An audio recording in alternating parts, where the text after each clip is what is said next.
Welcome to Ponchatoula Live, the show where we make it easy for you to connect with the people of Ponchatoula. I'm your host, Parker Layrisson, and today I have one of the most impressive guests yet, certainly one of the most famous. And it's exciting because before we begin, think about when you were a little kid, what your dream was. What did you want to do when you grew up? Maybe you wanted to be an astronaut or a cowboy or for me, I wanted to play for the New York Yankees, right? For you, it might have been the Arizona Cardinals. And if that was your childhood dream, you're going to love to get to meet somebody who's really pulled it off. Ponchatoula's very own famous Reggie Walker. Reggie, welcome to the show. I'm so glad you're here, man. I know you're busy training several hours away. And we're so proud to see a member of our own community go from PHS to the NFL.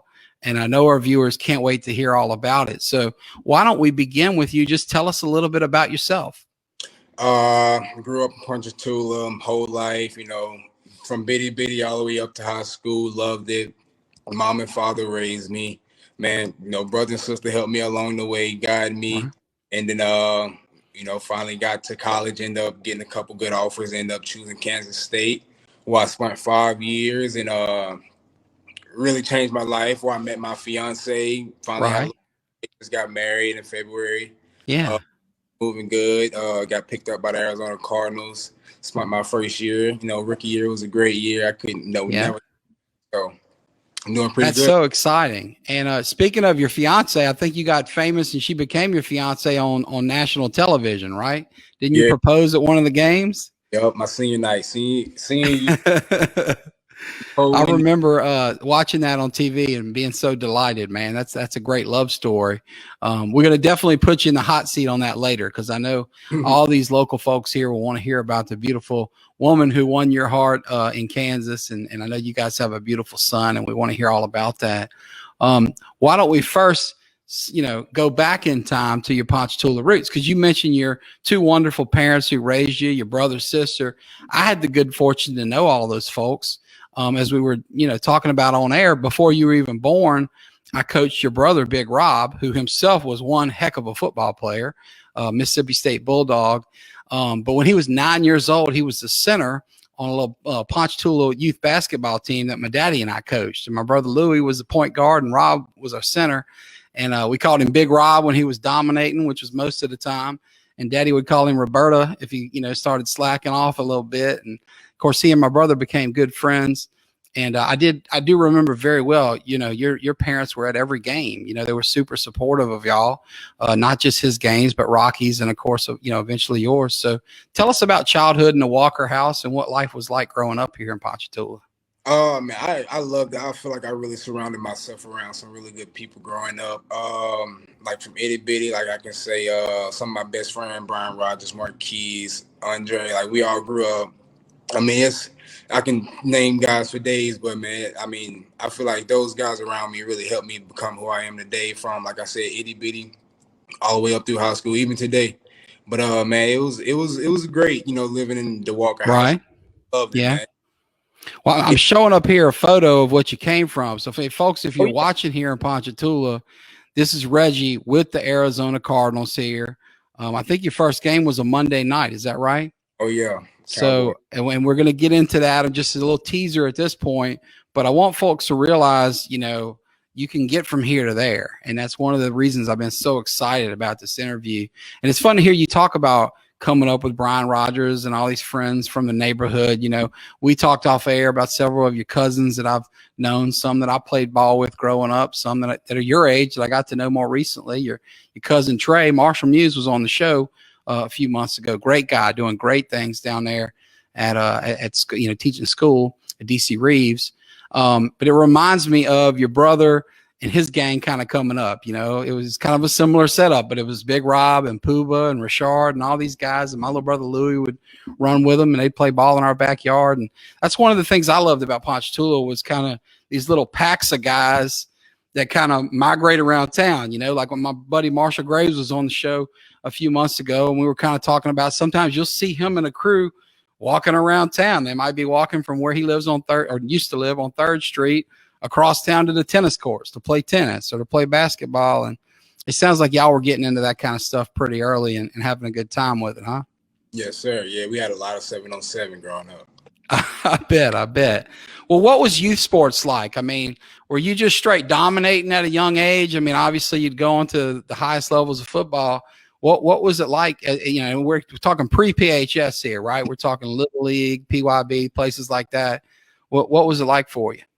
I mean, really just I feel like you say dominating. It wasn't just dominating. I feel like I really worked. When I was little, I always just took coaching. Right. Just do it the best I could do, and then once I just gained that confidence, and it was like, yeah, I'm gonna see y'all boys later. Like, right. Yeah, I feel like that's cool. Hey, speaking of family, we were just talking about Trey. Here he is. He's on here with a comment. Folks, if you're watching Reggie live, and I can see here from the screen that a number of you are, know that during our live broadcast, we have the ability to post your comments. So we'll go through a few here because, starting with, I should have started here. Forgive me, Miss Terry. The most important viewer we have, Miss Terry Walker. Hey, Miss Terry.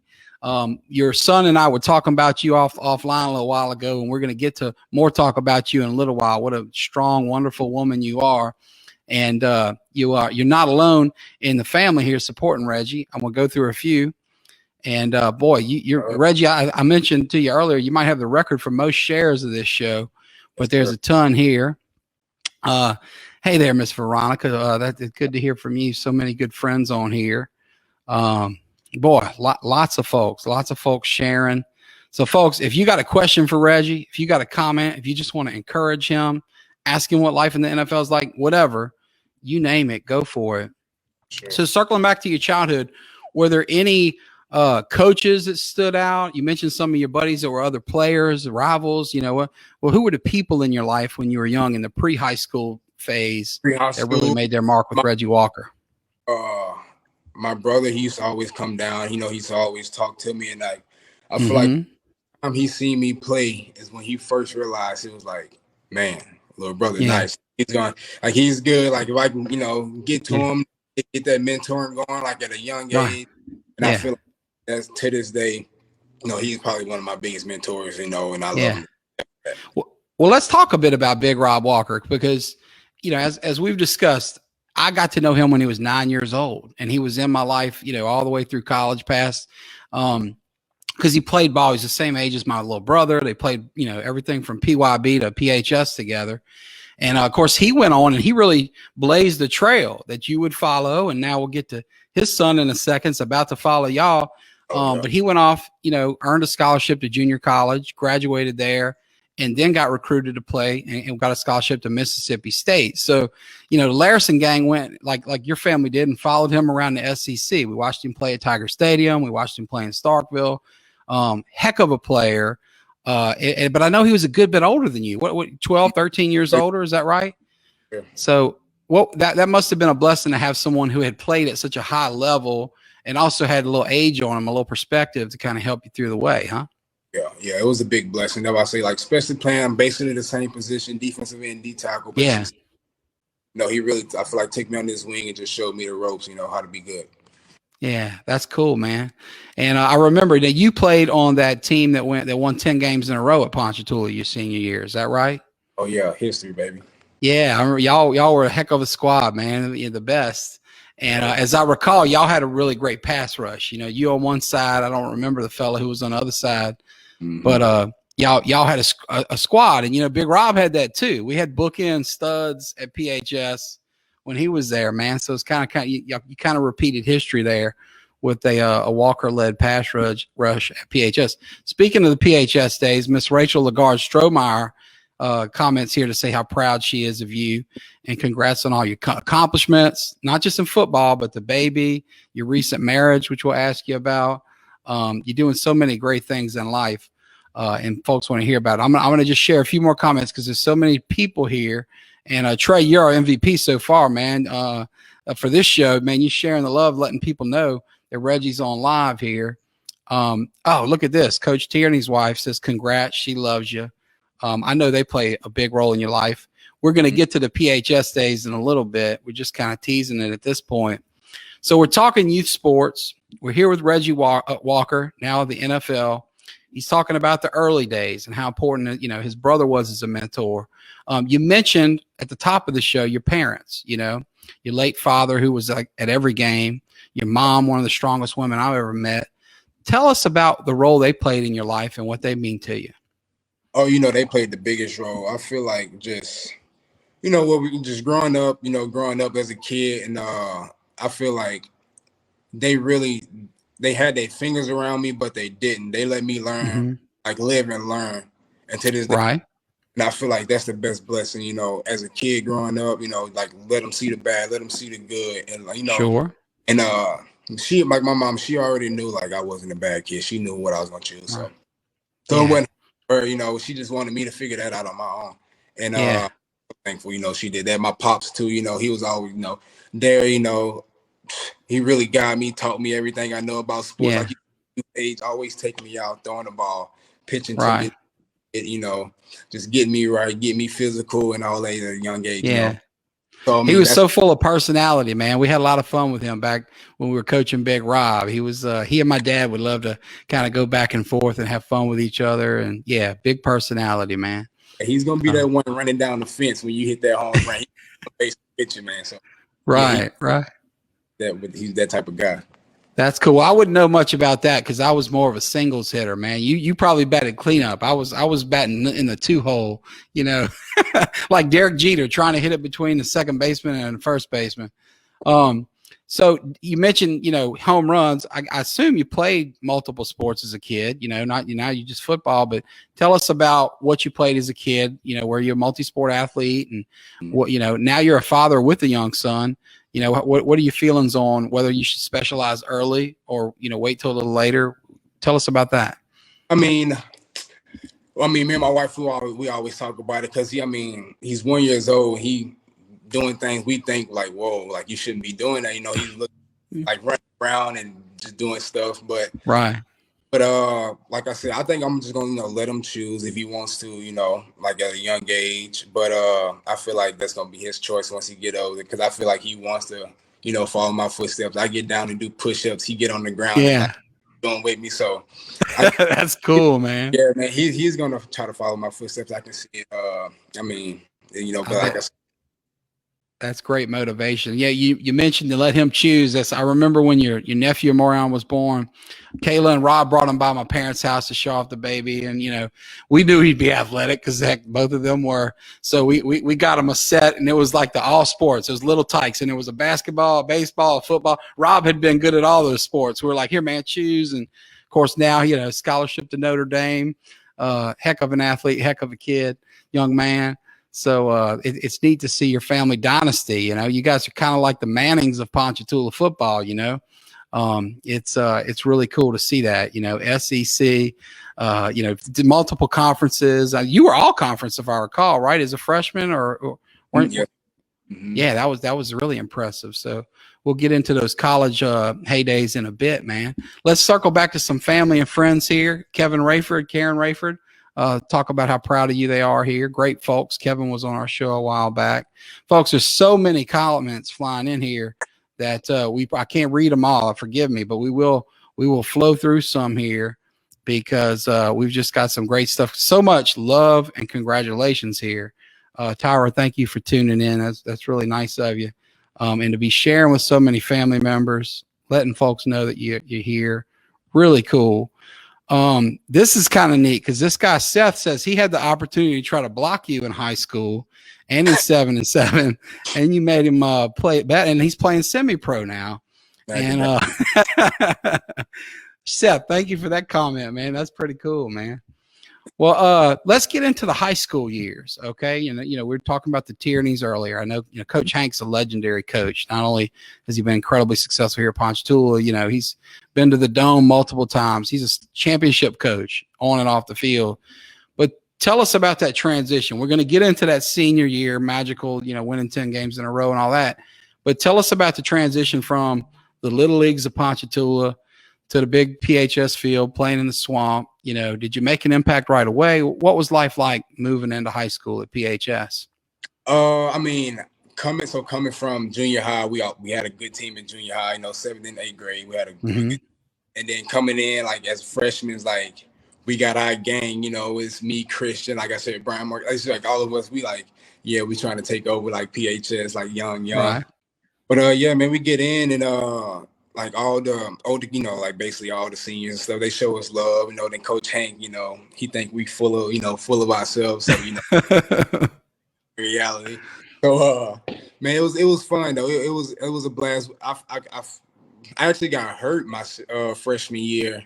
In the freshman game, playing around, Coach Hank threw me at running back, and oh wow, you got hurt playing running back. Okay, I was everywhere. But yeah, but other than that, I mean, going sophomore, junior year, like I knew what I wanted to play. Like I was gonna be like a defensive end, outside linebacker. Like then I gained a little weight for it, and yeah. And then it was. Now, is that something you gravitated to early on because your brother had played there, or did it just seem like a natural fit because you're so big, or what was the thinking there? I just like the defense a lot. I did. After I got hurt playing, offense, I was like, yeah, I'm gonna leave offense alone. You wanted to start hitting people instead of getting hit, right? Exactly. It was a good transition. Like I said, it was smooth from offense to defense, whatever, how you ever want to say it. I played both, but I knew that defensive end was gonna be like where I wanted to play. Okay, that's neat. Well, so when did you start playing varsity? Was this right away or sophomore year? Okay. So, what was that transition like? It wasn't too bad. Like everybody asked that too, like from college to high school, like what was the transition? Like I don't know how to explain, but it just wasn't too bad. But going into varsity, like as a sophomore, I remember like the first down out there, I remember like I was like running around. I think I came back to the sideline. Coach King was like, "Welcome to varsity." But I was, first time, but right after that drive, your nerves, they shake off and you settle in, and it's basically just playing football. Like you doing what you love to do. So yeah. So you guys obviously did great your senior year. What were your sophomore and junior years like? I don't really remember too well how we ended up in the standings. We went to the playoffs sophomore year. Okay, cool. Into Catholic down in BR, something like it was somewhere out there. Okay. I forgot that record, and then junior year we ended up losing to Acadiana, which we lost to our senior year as well. But yeah, we lost to Acadiana second round our junior year, and I think second round our senior too. But yep. But I tell you what, that senior year was magical, man. Y'all brought so much pride to the city of Ponchatoula because this is a town that, we've had some great football players, some great football teams, but the great football teams that were before Coach Tierney arrived, they were few and far between for a very long time. And we were blessed to have Mr. Reggie Peavy on the show a few weeks ago, Coach Reggie Peavy, and he coached Ponchatoula back in the 50s. And they had some great teams, and they went places. And I'm sure, you've seen in the field house the old Cypress Bowl photos from Ponchatoula's heyday. But let me tell you, it was super long. I mean, the team won in, I think, 94, 93, sometime when I was in college. I was told that was the first district championship team since the 50s and the first time they've been in the playoffs since the 70s. So, I mean, you're talking about a town that sometimes maybe goes 20 years without a playoff appearance. Much less a district championship. And then you guys came in and just started running the table. And it was really cool. Guys like me that were nerds that just kept stats for football players like you were suddenly like proud of our town, man. So thank you and your teammates for being a part of that. That was really cool. Why don't we talk about Coach Hank Tierney as a man and kind of what he meant to you and maybe some lessons you learned from him as a player who was under his tutelage for 4 years? Oh, yeah. Coach Hank and Miss Joanne, the two best people you can ask for as coaches, like a husband and wife team. I mean, hard summers and two-a-days, she making over 100 peanut butter jelly sandwiches, stuff like that, man. They go into their house, feed me just to chill, just to relax, for a coach to do that, it's just shows what type of, man he is. He really want to help us. He's not just trying to take advantage of us. So, I love right. To this day, I still go to his house. I talk to him, Miss Joanne, I always love him. I always ask for her to cook me some, she could throw down crazy. So That's cool, man. That's great. man, so yeah, So it when was you come in town, you get mama's cooking, and then you do like the old stovetop commercial. You double dip, then you go get Miss oh Joanne's. yeah, man, I try to get everybody's cooking when I'm home, That's man. cool. That's cool. Well, Coach Hank really impressed me. I know while that was an incredible season, it was also one of the toughest times in your life because you lost your father tragically to, in a car wreck. And, I remember being there as a friend of the family, this outpouring of support at the funeral. And I could tell just from the cheap seats of not being involved in Ponchatoula football at all, but I could tell how genuine the care was between you and Coach Hank. He really cared for you as a person, as a young man, as your mentor. And, you really loved him too, it seemed, so, I mean, it's really neat that you say that because I think I heard you say he's not just looking to take advantage of you, right? There's so many people in the sports world looking to get a piece of the action, right? I mean, whether you're at the high school level and they just want to be cool hanging out with you, the college level, the pro, there's, money, fame, fortune, you name it. And he's a genuine man who really cares about helping, young boys become great young men. And Yes, you're sir. an example of a success story in that way. So that's really cool. Well, who were the other influences in the PHS days? Assistant coaches, other teachers, friends, family, whoever. Who comes to mind when you think back to PHS and what you learned when you were there? I used to really go out with Sean Hudson and Mr. Raymond Gladys, like those two dudes. Yeah, great guys.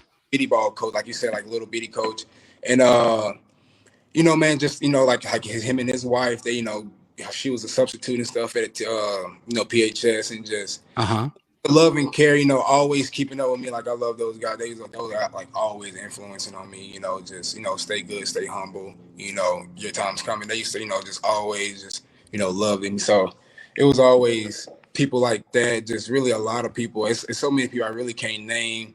Like in PHS, like out of PHS, just sure. Effectively, just really just made me who I am. Just really honestly.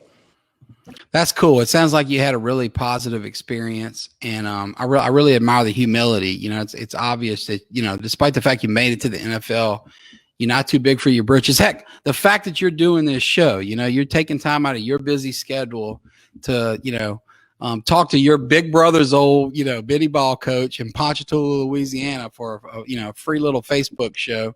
That says a lot about you. You're a class act. Speaking of class acts, let's get some more of our folks on here. Oh, one of the classiest women in Ponchatoula, Jessica Bellavia.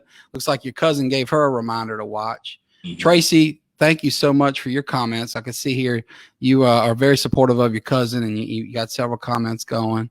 Mr. Walter Lewis, speaking of old coaches, and Martinez Lewis, he was a great coach back in the day. His son, great quarterback. We played, baseball together as a kid.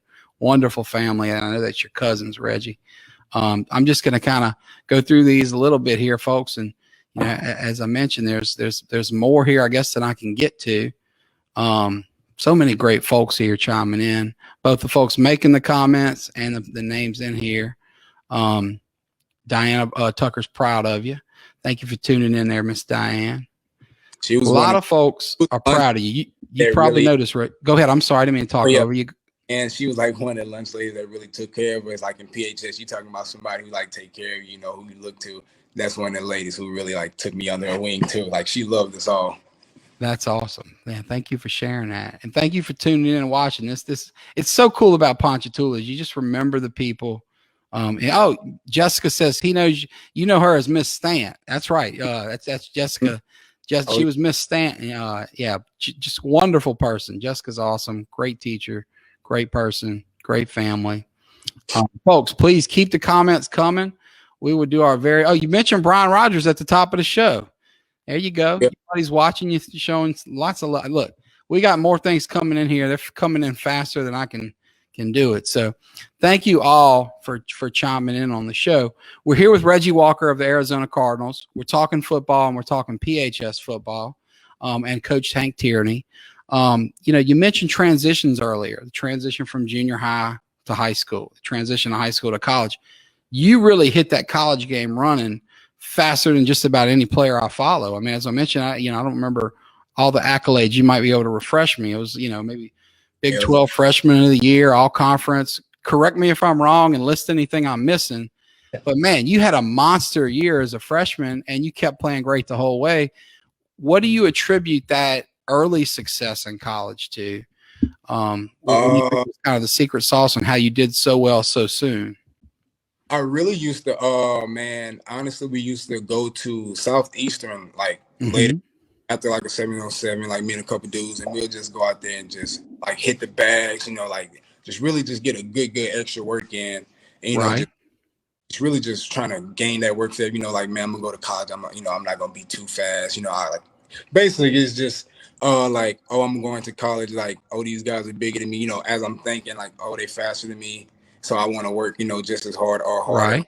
Like you said, my mentor, my brother, as you saying how fast I hit the ground running, that was like his last words before we left. Before I left the college, he was like, man, whatever you do, you hit that ground running and show them boys. Well, you were listening because you did, man. Yes, well, tell us about the recruitment process, because, like you said, you had been through, your brother had been through this process before, right? But he had a different trajectory. Big Rob was a great player at Ponchatoula High, but they weren't 10-0 his senior year. They didn't have Coach Hank Tierney there with, decades of relationships at major colleges. So the recruiting game was different, and he went the junior college route into the SEC at Mississippi State. You get recruited all the way across the country to Kansas State. So what's that like when you start making an impact? Your team's good, you're good, you guys are, the mix is just great coaching. Tell us, for folks like me that never got a letter from a college saying, hey, come here and we'll pay you to do it through a tuition scholarship. Tell us what that was like and kind of what schools recruited you and what it was like for you. It was really humbling, like I say, like I probably got my first offer my sophomore year, and it was actually out here at Arizona State, and then Kansas State was right behind. Cool. And, yeah, it was. And then after that, they really just start flowing, and I can't really keep up. 10 offers. I mean, all of them. I think 10 of them was like Power 5. Other one was like ULL. Yeah.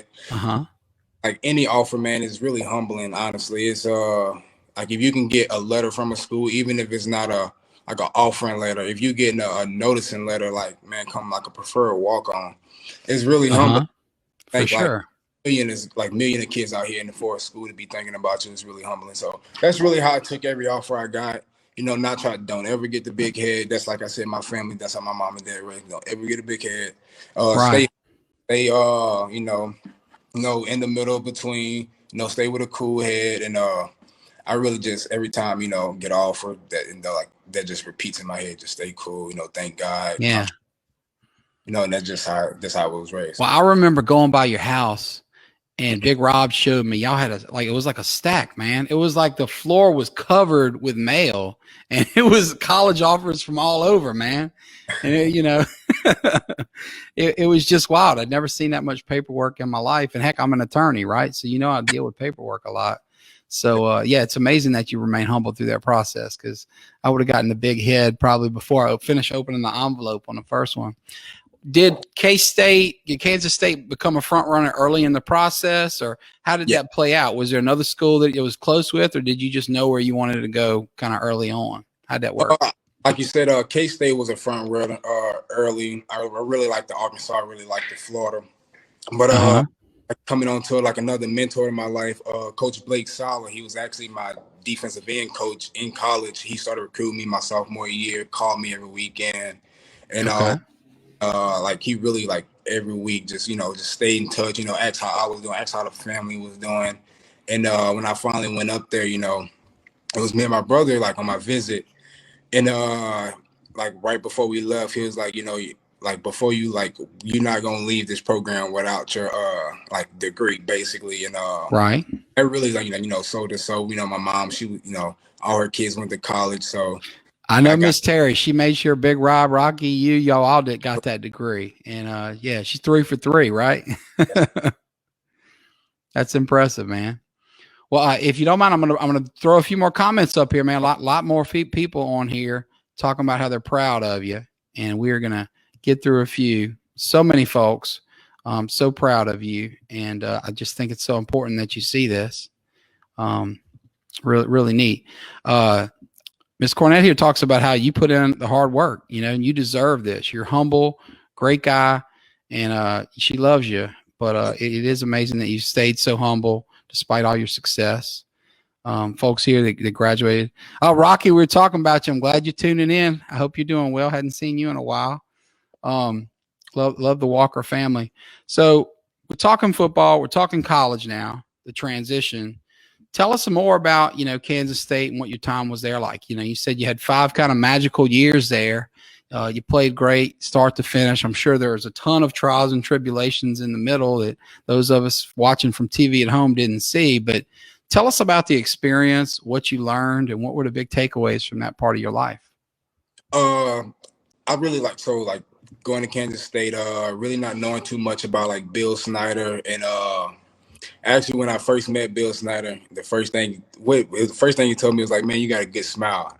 That's like not really. You weren't expecting that from your football coach, huh? Yeah, man. First time meeting this legendary coach, learning so much about him whenever I got there.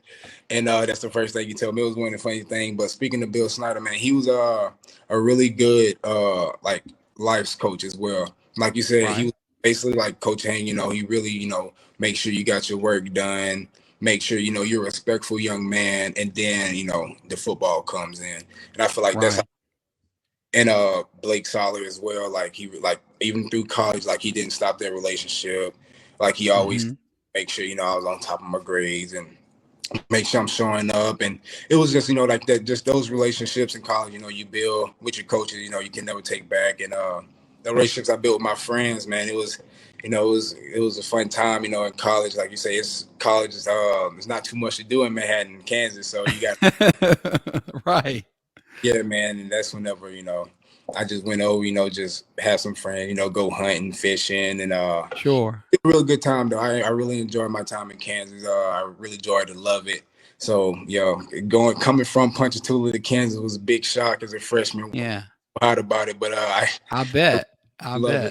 Different part of the world. But I tell you what, you just mentioned hunting and fishing. And when you did that, a bunch of Tula boys' ears perked up and they want to know what you were hunting, what were you catching, what were you killing? How's it differ up there? Actually, biggest deers I ever shot in Kansas. Really? Pull up and show y'all. But yeah, just really deer, duck, and just anything pull out the water, honestly. So yeah. So very different, but also a lot of the same stuff there, right? You just had to get the lay of the land. Yes, That's sir. cool. Do you still hunt and fish? I mean, now you're in Arizona, very different climate, Yeah, we were just talking about it. Actually, I'm actually trying to find, somewhere to go throw a reel, man. It's hot out here, so gotta watch me. Cool. Well, let's talk about the best thing you pulled out of Kansas State. I would imagine here, okay? So I'm speculating, so correct me. But you got a degree, you got the path to the NFL, you got the experience and accolades on the gridiron, and as we mentioned, there were many awards that you earned there. Lots of tackles, lots of sacks, lots of success on every level. But most importantly, you met your wife there. And we kind of teased it earlier. You proposed on national television on senior night. So tell us about that, about meeting her impact on you and your life, and just kind of, we're gonna learn more about your son and all you're willing to tell us. But tell us about the start of this magical love story, and I think people are really interested. She was actually like a trainer at Kansas State. I ended up meeting her. We clicked off real cool. Then we end up just starting to meet, go out, and just having fun. And then it was just that day. Like I think I told my mom, and she was like my casino buddy or something like that. And then I end up telling like, yeah, mom, like this, like she the one. Like I like her a lot. Like I love her. And then like ever since that day, I was like, yeah, she's gonna be the one. Like she can I don't know. I say when you find it, you find it. So when you know. We had a guest here, a wonderful World War II. Sorry, I can't talk right. World War II veteran, Mr. Reggie Peavy. He literally proposed to his wife of 60 plus years on their first date. Really? So Reggie, you're right. When you know. Yep. Yes, sir. Yeah. So other than that, yeah, man, we kicked it off good, started dating, got real serious about my senior year, end up having a son. And there she goes. Ended up having a son, Naziah, loving to death. Both of us, great parents, young parents, in this thing together, learning and Sure. having fun. So like I said, blessed to have a young boy, with all the energy in the world, trying to keep him under wraps. And that, Well, hey, you're 24 with a young child. Imagine being 44 with all these grays in your beard and trying to do the same thing. So it's good to know that no matter how young and athletic and energetic you are, that you have some of the same problems I do as the old dad at the club. Speaking of parents, great. Your mom says, yes, you did. Mama said it right. Miss Terry, as usual, you were right. And so now, Reggie, you have two strong, bright women in your life that are usually right when they tell you something, huh? Well, let me ask you this. You were talking earlier about life lessons you got from your parents, and how you were raising how they raised you, let you make your own decisions. Yeah, your boy's only one, but are you kind of taking the same approach, or do you find yourself, helicoptering down more, or what's your approach to parenthood? What's that like? That's what we was actually just talking about that, man. The world we live in is a crazy world, so you always want to keep him safe and protected, wrap him up, Of course.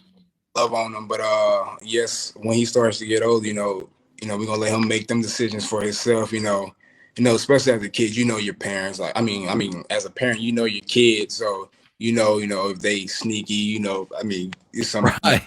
bad kid. Right. But yeah, man. So like I said, I'm gonna do the same thing. Just like let him take.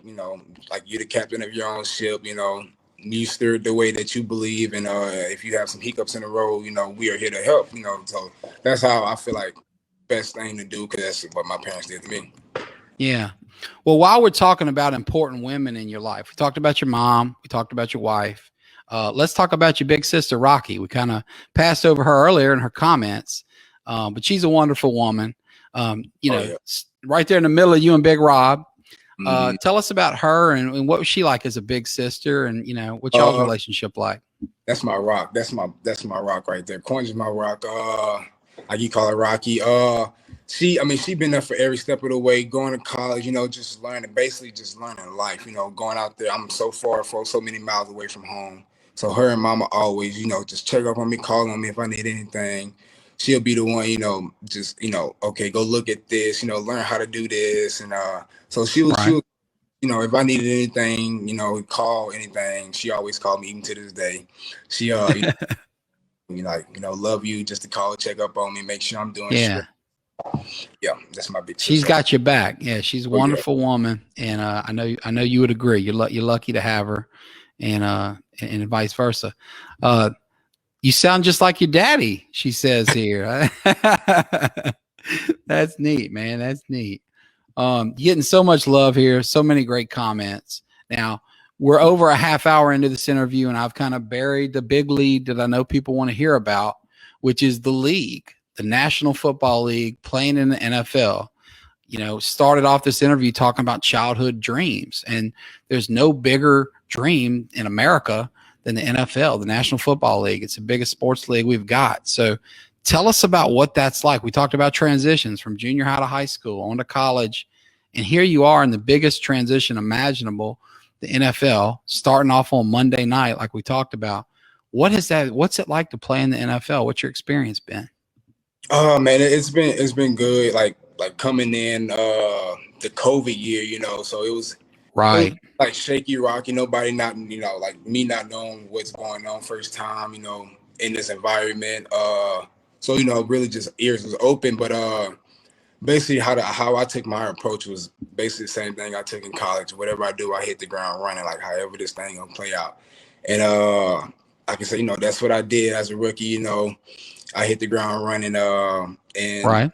A lot of respect from a lot of guys on the team and the coaches, that was like, man, this kid can play. So, so they, just having, just doing that and seeing those reactions, like knowing, okay, they see I can play with the big boys, I can play in this league, and right. Like as a coach, when you see like a kid, coming in from college not knowing, he fits right in, just hitting the ground running, and it just, I feel like it gets a lot of, just, like the relief off your shoulder, like, man, not a bad kid, he doesn't, be late for anything. But like It was real good coming in August, really hot out here. It was like 119. Yeah, tell us about that because the transition to Kansas is different, but as you said, you're still hunting whitetail and catching fish. Arizona's like being on Mars, right? I mean, it looks different, it feels different. Tell us about the difference in the heat, that dry heat and temps up to 119. What's that all like? It's the type of heat to take your breath away. That's basically the only way. It's like you go home, it's 100 degrees outside. You step outside, you start sweating. It's 110 here. You step outside, you got to go back in. You can't breathe. So it's wow. Big difference. And like we say, you growing up in Ponchatoula, we think we know heat, right? I mean, we got this muggy, humid stuff. But 110, 119, you're talking about the next level. Well, if you weren't living your childhood dream of playing in the National Football League, what do you think you'd be doing right now? I mean, if we were living in an alternate universe and, maybe you had the misfortune of an injury or, one break that fell your way, didn't fall your way, and this dream weren't possible, where would you see yourself at 24 years old, college degree and wife and kid in hand? Definitely coaching. I love kids. Love to go out. Like even when I come home this summer, I want to try to set up something, just to get some kids out and, just to have fun with them, just to show them some little drills and, that would be so great. And just have fun with some kids. How meaningful would that be for kids to get to learn the game from somebody who's played at the highest level? So cool. If you do get a chance to come home to Ponchatoula, have some time to do that, count me in as one of your camp sponsors, man. I would love to participate. Been so proud to see all that you've done. And, man, you deserve all the success. Somebody said it here in the comments earlier, Reggie, and I want to say it too on behalf of Ponchatoula. You deserve everything good you've got in your life, man. You've earned it through your own blood, sweat, and tears. Of course, it takes a village. You mentioned family, coaches, friends and support. They have helped you. But at the end of the day, none of us have to line up across from an NFL big old strong 300-pounder who would take our head off. You got to have the courage and stuff to do it, man. And you've done it. Let me ask you this. What advice would you give to young players? Because the thing about sports is we all grow up with delusions of grandeur and dreams of playing. Like I said earlier, I grew up thinking I was going to play for the Yankees. I didn't even make the high school baseball team, right? I mean, I have no talent for playing the game, but that was my dream. I'm going to be going from here to take my kid to t-ball practice. He may be in the same situation, but he doesn't have the Walker football dynasty genes, right? I mean, we all have our own gifts and drawbacks, but what advice would you give to a young player who dreams to one day be sitting where you are, playing in the NFL or any other sports league professionally? I can say never, like when you take coaching, don't take it as criticism. Take it as basically take it as a man. Even if like as a young age coming in high school, like take coaching as a man, and you go out there and you give it your all, and like no complaining, just go out there and do what you got to do. And I feel like for me, that's how I did, and I feel like my results was, a lot better. And one other thing I can say is that's great advice. Let's see. One other thing I can say is to get where you want to go, you got to do things that you're not comfortable with. Like I said, like this 100-degree heat, like I'm about to go out and train again. Like you, like uncomfortable positions to be successful. Like everybody's good in 70-degree weather with a nice breeze. Sure. When they get to anybody can play in San Diego, man, but in the desert and the heat you're in, different animal. Yeah, you just got to do things that that you wouldn't normally do to be successful, and I feel like that's what I try to base my life on. That's great advice. And I mean, it sounds like, circling back to PHS, right? You were talking about earlier, those long two-a-days and summer practices with Coach Hank and eating PB&Js with Miss Joanne. And it sounds like that rock of a foundation you had prepared you for where you are today. Do you see yourself, making it back here to Ponchatoula regularly over years? Have you and your wife talked about where y'all will settle permanently? I mean, obviously the NFL has you playing in different places, and have you seen enough of the world yet to know kind of where your family will anchor, or what are your thoughts on that? I'm not really sure yet. Like I said, it's like you said, the NFL, you travel all over. So hopefully with few years, we get that establishment, Cool. pit in stone. Well, I hope wherever you go, and I hope that career is long and productive, and I'm confident it will be because you've proven us you can achieve anything. But I hope you'll always make it home to Ponchatoula to see your mama, to see your family, Big Rob and his kids, and let's, while we're on the topic of Big Rob, let's give a shout out to your nephew. Let's talk about your nephew who recently committed to Notre Dame. What's that process been like for your family? I know you've been off doing your own thing and very focused on, your own son, your own team, but have you been able to keep in contact with him and advise him like your brother did for you? What's that been like? Oh yeah, my nephew is really like my little brother. He probably called me a couple times on his call. That's like my little brother. He called me every day. Like before he even made the commitment, I was on the phone with him and my brother when he made the commitment. So I feel like a big role model in his life, and just like my brother was to me, I want to do the same thing to him, show him the way, show him the rope, take him under my wing, and just like you said, and just keep laying that path. Yeah. Well, you're going to go see the exact opposite of that Arizona Heat when you go to those winter games in South Bend to cheer him on. That's exciting. My dad's brother, Donnie, went to Notre Dame, and my dad got to visit when he was a little kid, and he talks about what a magical place South Bend is. So that's really neat. Reggie, you have given us far more of your time than we could ever reasonably expect, and I thank you for it. I know it's valuable. Before we let you go, is there anything else you'd like to share with your friends here in Ponchatoula who are so proud of you? Really, I just want to say thank everybody for tuning in. I love y'all. I'll be home soon. Like I said, when I get home, I'm really gonna try to throw something together to have everybody get out and just enjoy. Just bring your kids. Just have fun, good time. If I can from the COVID, but yeah, man, it's I love you guys. Thank you so much for tuning in. Well, thank you so much, Reggie. You are such an inspiration for Ponchatoula. One final comment here. Miss Stant, Jessica Bellavia, says that you absolutely deserve everything. You're such an amazing man. And I think that is just a great thing to end on. That and this last comment, from your cousin, congratulating you. You are an amazing man. You are an inspiration to young players, young people. As I think we said in the intro or the build up to this, you are so much more than just a football player. I would admire you if you were, digging ditches just based on how you live your life as a father, as a husband, as a brother, a son, just a great guy. And, you make Ponchatoula proud wherever you go. So folks watching at home, like Reggie said, thank you for tuning in. We'll be back here next week with Ponchatoula Live, and we're so proud to share the great news that one of our own is out there conquering the world in the National Football League. Thanks again, Reggie. Have a great week, man. Take care.